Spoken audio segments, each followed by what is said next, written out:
ეს არის 2012 წლის 1 თებერვალს ამონ გისმენთ. რაღაცები ცოტა მოვაკელი, რაც დიდი მნიშვნელობის არ იყო. და ამიტომ ვიყავი ეგრეთ წოდებულ ბალნიჩკაში მოთავსებული და ვითხოვდი უშედეგოდ დაწესებულების უფროსთან შეხვედრას. ერთხელაც თანამშრომლებმა მითხრეს, რომ უნდა შეგახვედროთ უფროსო და ჩამიყვანეს უფროსის კაბინეტში. იქ დამხვდა ჩემი უცნობი ორი პიროვნება, რომლებსაც სახეზე ვცნობ, ასევე ვიცი ერთ-ერთი მათგანი სახელი და გვარი იგი ამოვიცან ტელევიზორში. ქვევით ამბობს და მე გეტყვით, რომ არ აგვერიოს, რომ ეს არის ოლეგ მელნიკოვი. ხოლო მეორეს, რომელზეც მხოლოდ სახეზე ვცნობ, ისიც მყავს ტელევიზიით ნანახი, მაგრამ სახელი და გვარი არ ვიცი. ამ ადამიანებმა დავაზუსტებ რაღაც. ოლეგ მელნიკოვიც იყო კუდის ერთ-ერთი მაღალჩინოსანი ადამიანი, რომელიც იგივე გირგულიანის მკვლელობაში და არაერთ სხვა საქმეში ფიგურირებს. აქვე ხო ამ ადამიანებმა მითხრეს, ესე იგი მელნიკოვმა და იმ მეორემ, რომელსაც ცნობს სახეზე, მაგრამ ამას რო ლაპარაკობს არ იცის ვინ არის. ამ ადამიანებმა მითხრეს, რომ თუ არ დავეთანხმებოდი მათ წინადადებას, სუფთა ჰაერს არ მაღირსებდნენ, ასევე დამემუქრებოდნენ ჩემი შვილის დაჭერით. შემომთავაზეს დამერწმუნებინა გიორგი ბარათელი, რომ მიეცა ჩვენება.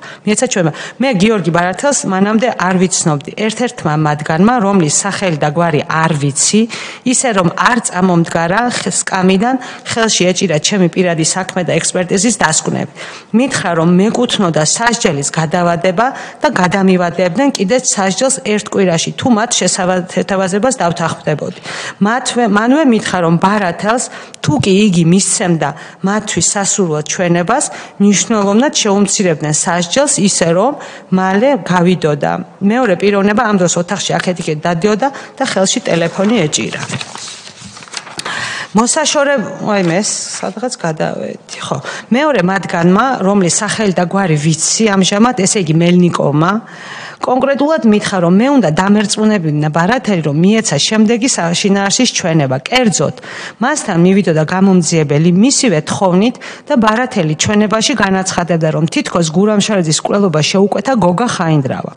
ჩვენება, რომ დამაჯერებელი ყოფილიყო, მანვე აღმიწერა გოგა ხაინდრავას სახლის ინტერიერი. კიდევ ამბობ, 2002 წლიდან კაცი ციხეშია და გოგა ხაინდრავას მაშინ არ ქონია ეს სახლი და მისი ინტერიერი ვერანაირად ვერ ეცოდინებოდა. 2009 თუ 10 წელს ხდება. მივხვდით რის თქმა მინდა გოგა არ გამოგჩეთ რას კითხულობდით.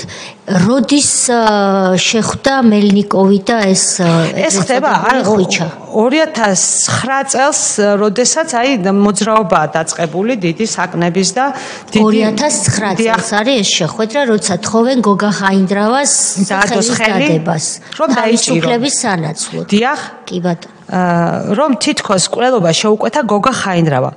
ჩვენება, რომ დამაჯერებელი ყოფილიყო, მანვე ამიღწერა გოგა ხაინდრავას სახლის ინტერიერი. მითხრა, რომ გოგა ხაინდრავას სახლს აქვს დიდი ზალა ბრჭყალებში, რომელიც გადატიხრულია ფარდით, სადაც დგას რკინის ორნამენტებიანი მოჩუქურთმებული ავეჯი, რომელზეც თითქოს გოგა ხაინდრავამ ბარათელს უთხრა, ანუ ეს ხვიჩას უნდა დაეზეპირებინა ეს ბარათელისთვის. რომ ეს მეგობრებმა მაჩუქეს და შეეკითხა, ხომ ლამაზია მოგწონს გიორგიო. ეს თელ დიალოგებიც ჰქონდათ დაგეგმილი.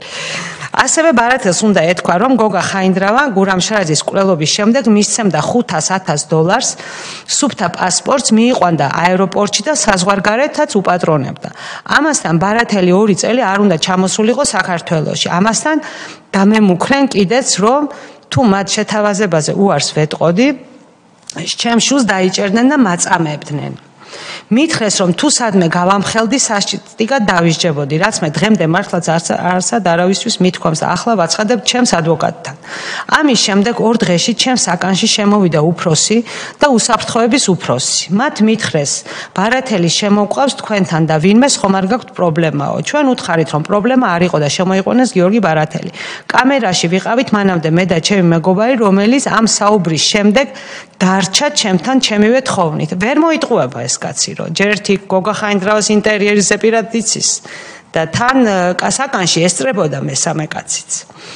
მე ბარათელს რამდენიმე დღის განმავლობაში ვესაუბრე აღნიშნულ საკითხზე თვითონ დაინტერესდა კიდეც და მომიყვა თავისი ამბები თუ რომელ კამერაში რა შეემთხვა და რა კონფლიქტები ჰქონდა იგი თითქმის ყველა კამერიდან გარბოდა იმიტომ რომ ყველგან ზეწოლის ქვეშ იყო რომ მოვისმინე მისი მონაყოლის შემეცოდა და ვუთხარი რომ კარები რომ გაიღებოდა და წყალზე გავიდოდა უკან აღარ დაბრუნებულიყო რაც მან გააკეთა და უკან აღარ დაბრუნებულა მე მისი საუბრიდან გამომდინარე და ზოგადად სიტუაციიდან გამომდინარე დარწმუნდი რომ ის არ იყო გურამშარაძის კვლელი ამის შემდეგ ჩემზე იმის გამო რომ არ შევასრულე მათი მოთხოვნები ბარათელთან მიმართებაში განხორციელდა წამება და გრძელდებოდა თვეების განმავლობაში აქვე ვაცხადებ რომ იმ ადამიანებთან ერთ-ერთი რომ თავაზობდა ბარათელისთვის მეთქვა რომ ესა მოკლედ იყო ოლეგ მელნიკოვი ხოლო მეორე რომელიც ტელეფონზე საუბრობდა ახსენებდა თოფუს გავაგებინოთ თოფუ თანახმა არის ზოგ შემთხვევაში შეფსაც მოიხსენიებდნენ ხოლმე შეფი როგორც ვიცით იყო ვანო პირველი როგორც ვიცით იყო მიშა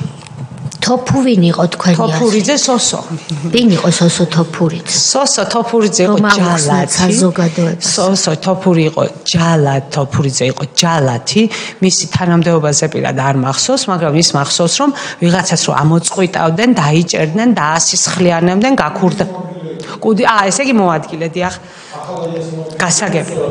გასაგებია ყოველ შემთხვევაში მისი ფუნქცია დათახალაიას მოადგილე რომელზეც თქვენ ბრძანეთ რომ მისმა გვარმა გაიჟღერა უკვე ქართული